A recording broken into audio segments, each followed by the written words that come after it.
नमस्कार। आइए सुनते हैं आचार्य चतुरसेन शास्त्री जी के द्वारा लिखा हुआ उपन्यास धर्मपुत्र का 5वां भाग। आगे बढ़ने के पहले जानते हैं पिछली भाग की कहानी। काल चक्र घूमता गया। डॉक्टर अमृत राय के 3 बच्चे हुए, मगर हुस्न बानो का लड़का दिलीप सब बच्चों से बिल्कुल अलग था। अनुशासन उसे पसंद न था।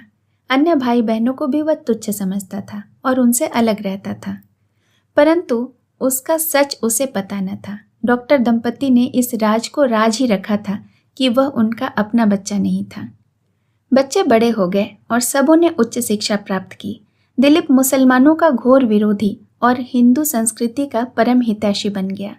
आगे चलकर उसने कानून पढ़ा और वह हिंदू सभा का नेता बन गया। डॉक्टर दंपति को अब बच्चों के विवाह की चिंता सताने लगती है। दिलीप, जो कि सबसे बड़ा है और जो मूलतः मुसलमान है, उसे किस तरह एक हिंदू आर्य कन्या के हाथ में वो उसे दे दे, वो उसी उधेड़ बुन में पड़े हुए हैं। ऐसा करने से उनका लोक और परलोक सब बिगड़ जाएगा। अरुणा कहती है कि उसे उसकी असलियत बता देते हैं। डॉक्टर कहते हैं कि वह पक्का मुसलमान विरोधी है, वह अपना और उन सब का खून कर डालेगा। दोनों मिलकर राय राधा कृष्ण बैरिस्टर की बेटी से शादी की बात सोचते हैं, क्योंकि वे लोग खुले विचारों के हैं और जात पात नहीं मानते और लड़की भी विलायत से पढ़ी लिखी है। परंतु दिलीप इस रिश्ते की बात नहीं मानता। उसे तो सती सावित्री के मार्ग पर चलने वाली संस्कारी हिंदू लड़की ही चाहिए। अब सुनते हैं आगे की कहानी। विश्व महायुद्ध ने संसार को 2 भागों में विभक्त कर दिया था। एक भाग था जनवादी देशों का, जिनका नेतृत्व तरुण पीढ़ी कर रही थी।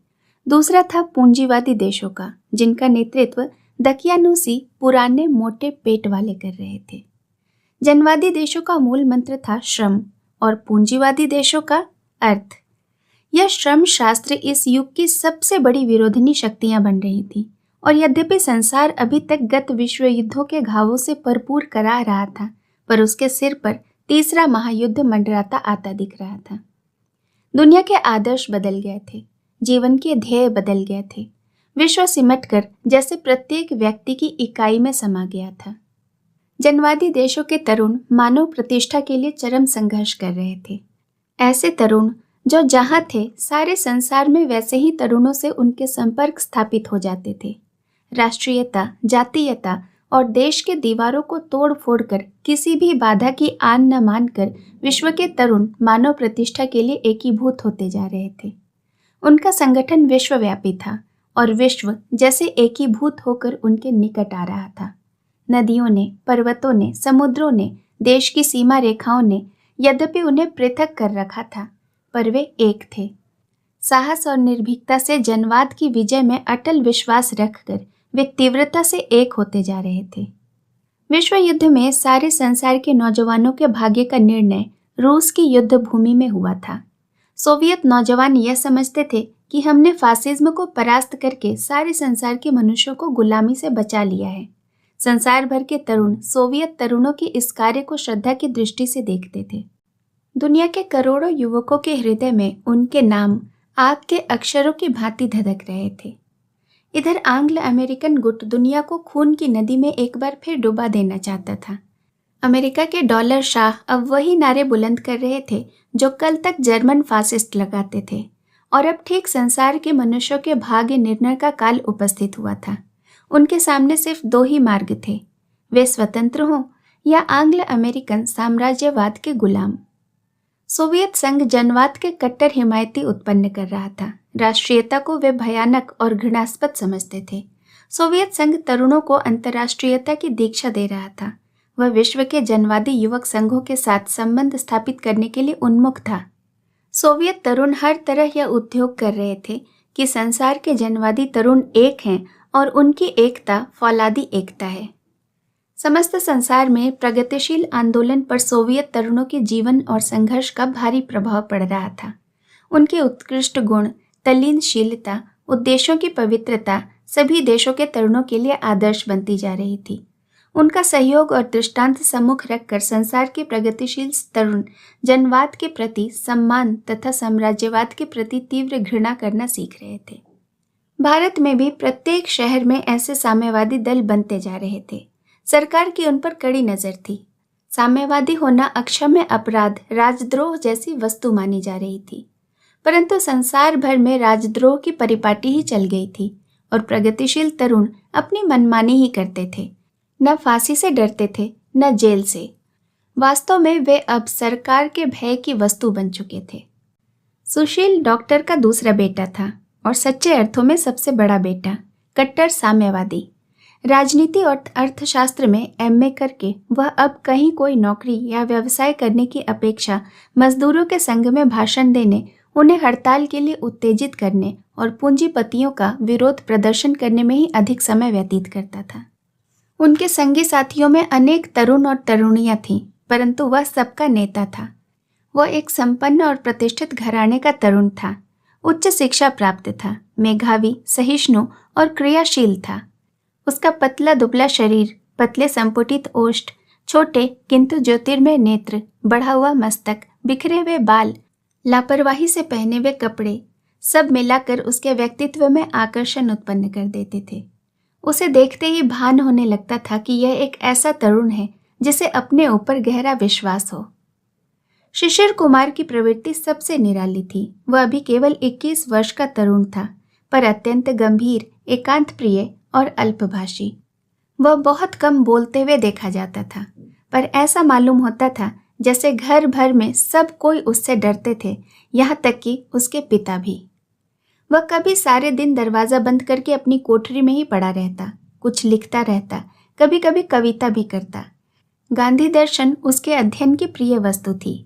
गांधी जी से वह प्रायः पत्र व्यवहार भी करता था। एक बार तो उसका इरादा गांधी जी के आश्रम में जाकर रहने का भी हो गया था, पर अरुणा देवी की आंखों में आंसू देखकर वह रुक गया। वह इस समय एमए फाइनल में पढ़ रहा था। शरीर का वह भी दुबला पतला था। चेहरा वैसा सुंदर न था, पर आकर्षक था।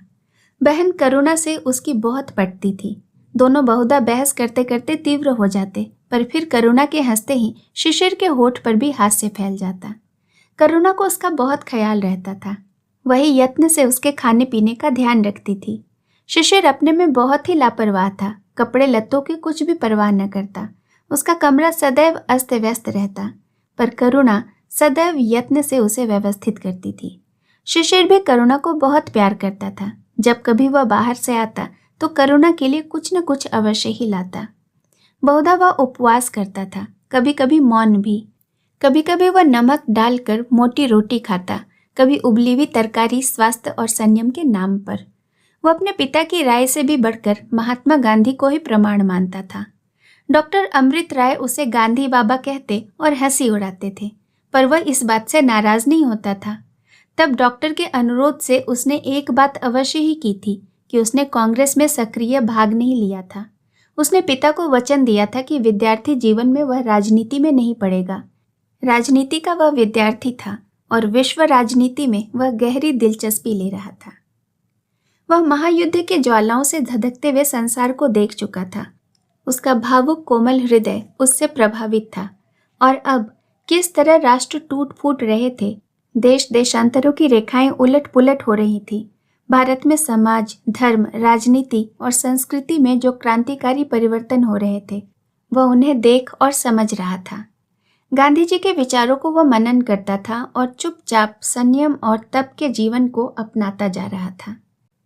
वह चाहता था कि शिक्षा समाप्त करके वह किसी पत्र का संपादन करे। पत्रकारिता की ओर उसकी अभिरुचि बहुत थी। उसका लगभग सारा ही फालतू समय सामाजिक पत्रों के पठन पाठन में जाता था। बीच बीच में वह कुछ लेख भी लिखता था। उसके लेख और कविताओं की सर्वप्रथम प्रशंसक और समर्थक करुणा थी। करुणा को सुनाकर ही वह लेख पत्रों में भेजा करता था, पर ऐसा बहुत कम होता था। वास्तव में उसके बहुत से लेख तो उसी की फाइल में पड़े रहते थे। कविताओं का भी यही हाल था। एकांत में वह गुनगुनाता, परंतु दूसरे के सामने पढ़ने से झेंपता था। करुणा उसकी कविताओं को बड़े चाव और सस्वर पढ़ती तो वह बहुत खुश होता। करुणा के मुंह से अपनी कविता की प्रशंसा सुनकर वह गर्व से फूल उठता। कभी कभी वह ना करता ही रहता और करुणा उसकी कविता की कॉपी लेकर उसकी नई कविता माँ को सुनाने के लिए माँ के पास भाग जाती। करुणा 19 को पार कर गई थी। वह चिकित्सा विज्ञान पढ़ रही थी। वह बहुत प्रसन्नचित्त, फुर्तीली और चैतन्य लड़की थी। प्यार तो यूं वह सभी भाइयों को करती थी, पर शिशिर पर उसकी अभिरुचि थी। उसे वह एक निरीह असहाय सा समझकर जैसे कहीं से करुणा की छोर उस पर डालती थी। दिलीप से वह डरती थी, पर बहस डटकर करती थी। दिलीप की कट्टरता की वह बहुधा खिल्ली उड़ाया करती थी। उसकी आलोचना बहुत तीखी हो जाती थी। वह कहती, डूबने दो इस हिंदू धर्म की नैया, इसका तो बेड़ा गर्क ही होगा। न जाने इसने कितने पाप किए हैं, और सब एक ओर रहे, केवल स्त्रियों के आंसू के समुद्र में ही वह डूब जाएगा। वह दिलीप को चिढ़ाती भी थी, व्यंग्य भी कसती थी। सच्ची बात तो यह थी कि दिलीप की कोई भी बात उसे पसंद न थी। उसे वो ढोंगी पोंगा पंथी कहती थी। कभी कहती, भैया तुम घोड़े पर सवार तो हो, पर मुंह तुम्हारा उसकी दुम की ओर है। तुम रूढ़िवादी हो, प्रगतिशील नहीं हो। इस पर दिलीप कहता, जा जा, अपने मेंढकों और खरगोशों को चीर, मेरे मुंह न लग। वाल्मीकि और व्यास को तुम क्या समझेगी? हिंदू धर्म की फिलॉसफी। इस पर करुणा कहती कि रहने दो भैया अपनी फिलॉसफी, मुझे गुलामों के फिलॉसफी से नफरत है। फिर मैं फिलॉसफी पर विश्वास ही नहीं करती हूँ, विज्ञान पर करती हूँ, और तुम्हारी यह फिलॉसफी कोरा ढकोसला है, महज ख्याली पुलाव। दिलीप गुस्सा हो जाता, करुणा हंस देती और मैदान छोड़कर भाग जाती। फिर माँ से आग्रह करके कुछ मिठाई लाकर भाई को देती। दिलीप कहता, ले जा, मुझे नहीं चाहिए।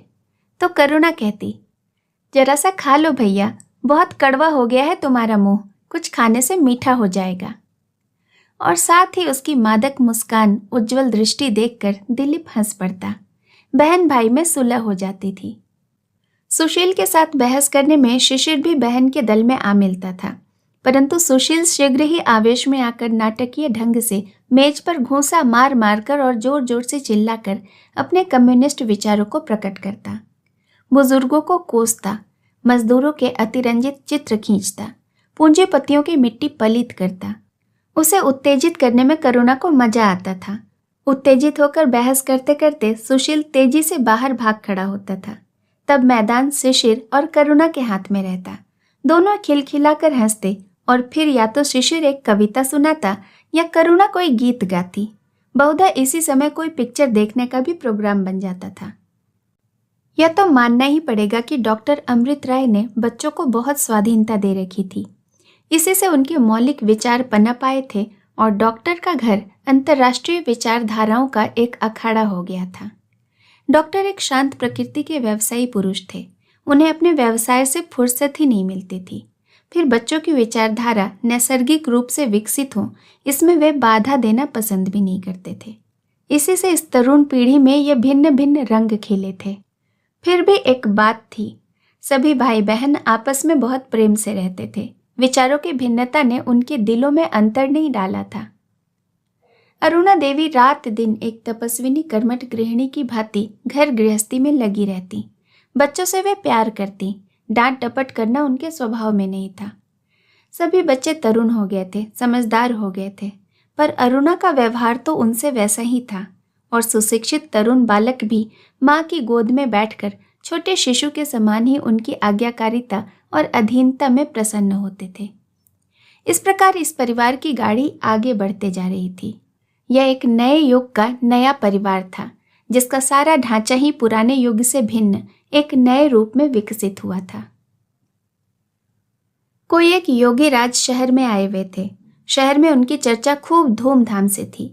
बहुत से पढ़े लिखे मूर्ख उनके चक्कर में फंस गए थे। उनके विषय में अनेक बातें प्रसिद्ध हो गई थी। उनकी आयु कोई 100 वर्ष की है, केवल पवन भक्षण करते हैं, चाहे जो विष खा लेते हैं उनका कुछ नहीं बिगड़ता। कभी कभी महीनों सोते ही नहीं, एक समय में अनेक स्थानों में देखे जा सकते हैं। सर्वज्ञ हैं, बात करते करते लोप हो जाते हैं, और चाहे एक बाल कृष्ण के रूप धारण करके लोगों को दर्शन देते हैं, आदि आदि। परंतु इन सब गुणों का तो केवल बखान ही होता था। उनमें एक और गुण था जिसके लिए लोग उनके पीछे चिपके रहते थे। वह गुण था कीमियागिरी। आमतौर पर प्रसिद्ध था कि वे तुरंत सोना बना लेते हैं और लोगों को सोने की डालियां बांटते हैं, यद्यपि ऐसा कोई गवाह न था जिसे कोई डाली दी गई हो। योगीराज ने जमुना तट पर निगम बोध पर आसन जमाया था, पर नगर में आने, सवारियों का शौक करने में उन्हें कोई उज्र न था। लोगों की मनोकामना की पूर्ति करना उनका व्रत था। इसी व्रत को पालन करने के लिए वे किसी की मनोकामना विफल नहीं करते थे। यद्यपि योगी राज केवल पवन भक्षण करके ही रह सकते थे, महीनों वर्षों, पर लोग मेवा, रबड़ी, खोया, मिठाई, फल, दूध, पकवान ले ही आते थे।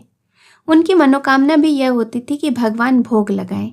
इसी से योगी राज, भक्त तेरी ऐसी ही मनोकामना है तो ले आ, कहकर हंसते हंसते सब माल चट कर जाते और जो बच रहता उसे चेले चांटे को साफ करते, जो हरदम उन्हें घेरे रहते थे। मंदी का जमाना था। हजारों लाखों लोग बेकार फिरते थे। उन सब के लिए योगी राज एक दिलचस्प आश्रय बन गए थे। जब वे नगर में आते 10-20 जन उन्हें घेरे ही रहते थे। ये जन कोरे भिखमंगे, भुक्खड़ और मूर्ख और आवारा ही नहीं होते थे। वकील, बैरिस्टर, प्रोफेसर और अन्य गण्यमान्य पुरुष भी होते थे। अधिकांश को कीमियागिरी की ही चाट होती थी। वे आशा करते थे कि शायद कोई लटका हाथ आ जाए। दिलीप भी उनमें से एक था। कहना चाहिए कि भक्तों में उसी का नंबर प्रथम आता था।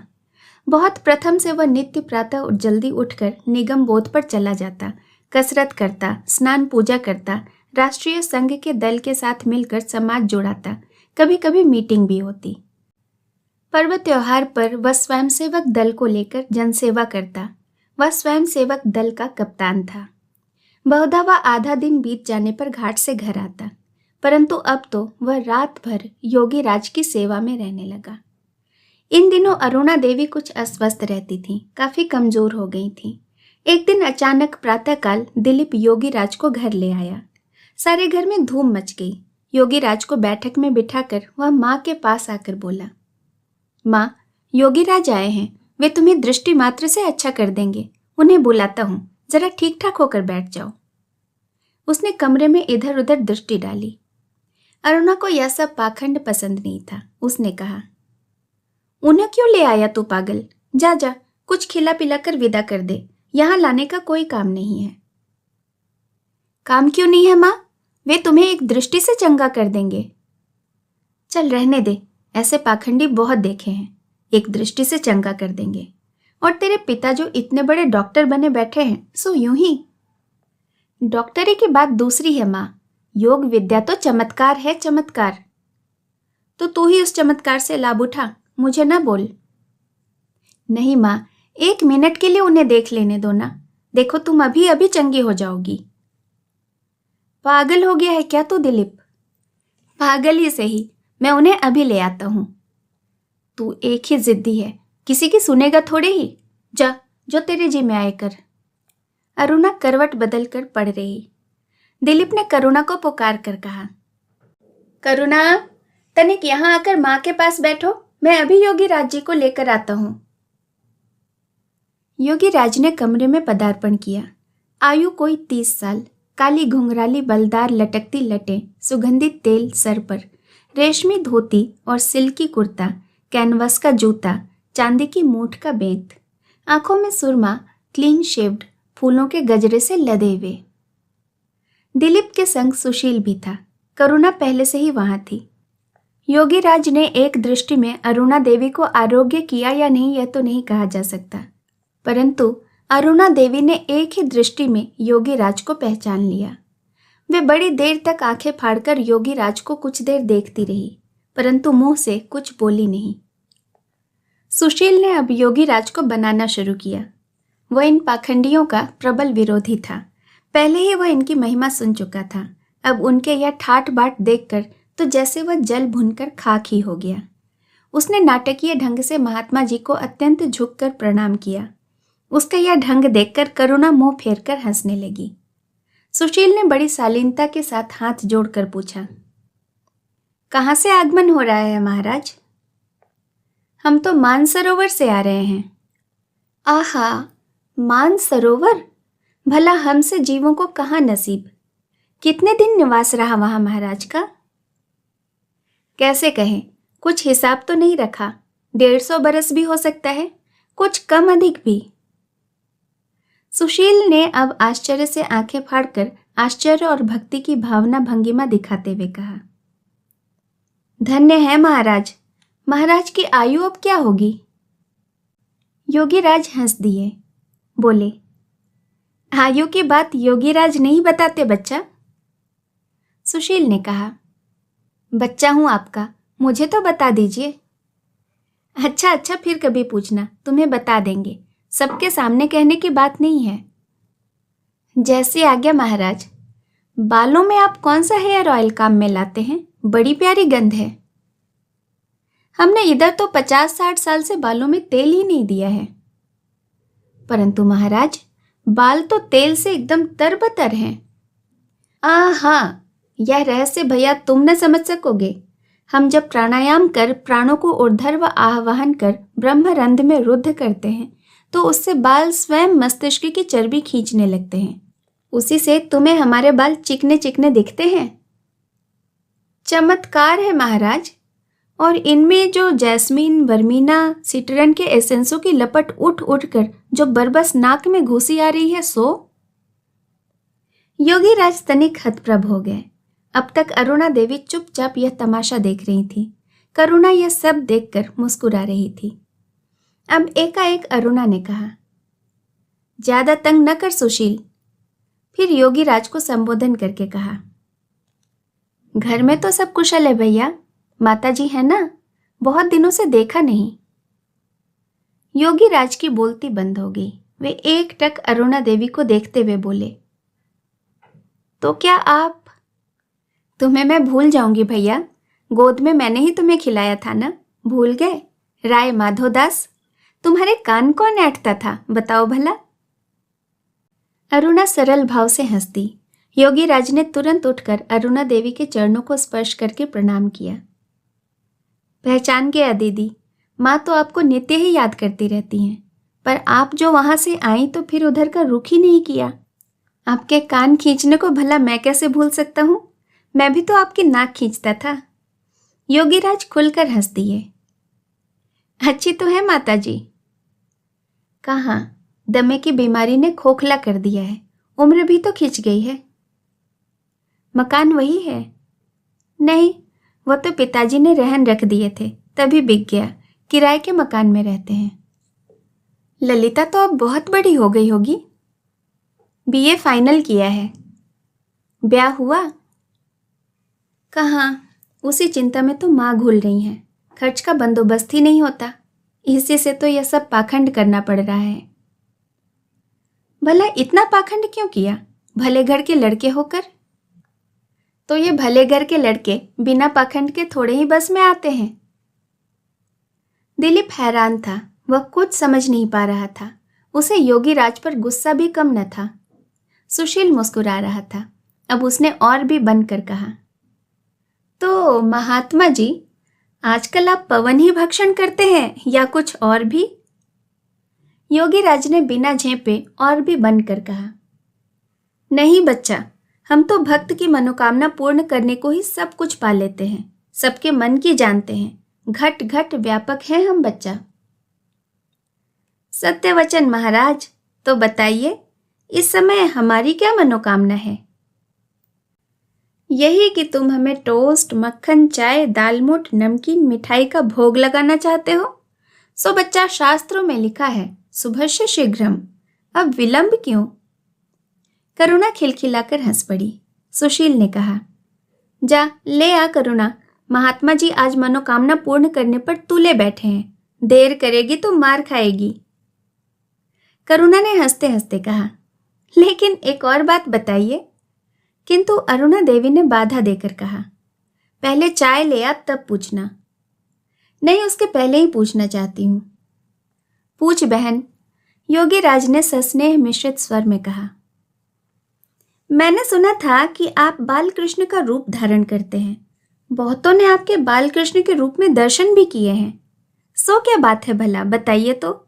आप पर प्रकाश भी नहीं पड़ता? बहुत साधारण बात है। मैं एक गैस का हांडा मंगाकर बीच में रख देता हूँ। भक्तगण चमत्कार देखने के लिए उसके चारों ओर बैठ जाते हैं। सबकी नजर मेरे ऊपर रहती है। बालकृष्ण का वेश मैं पहले से ही धारण कर लेता हूँ। लोगों से रोशनी तेज करने को कहता हूँ और 1-2 आदमी हंडे में हवा पंप करते हैं। रोशनी तेज होती है, सबकी आंखें स्वाभाविकता ही हंडे पर जम जाती है। मैं बराबर तेज तेज और तेज तेज कहता रहता हूँ। वे हवा पंप करते हैं। एकाएक मैं कहता हूँ कि देखो।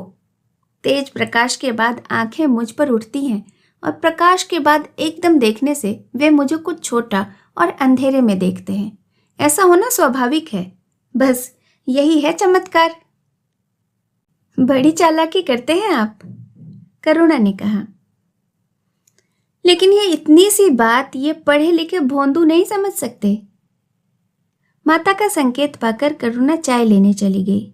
अरुणा ने हंसकर दिलीप से कहा, दिलीप, तेरे योगी राज ने एक ही दृष्टि में मुझे अच्छा कर दिया भैया। दिलीप बहुत झेप रहा था। योगी राज पर उसे गुस्सा आ रहा था, पर योगी राज ने उसे खींचकर छाती से लगा लिया। इसके बाद उस परिवार में खूब चाय टोस्ट उड़ाकर योगी राज अपने आश्रम को गए। शेष कहानी अगले भाग में। कहानी सुनने के लिए आपका बहुत बहुत धन्यवाद।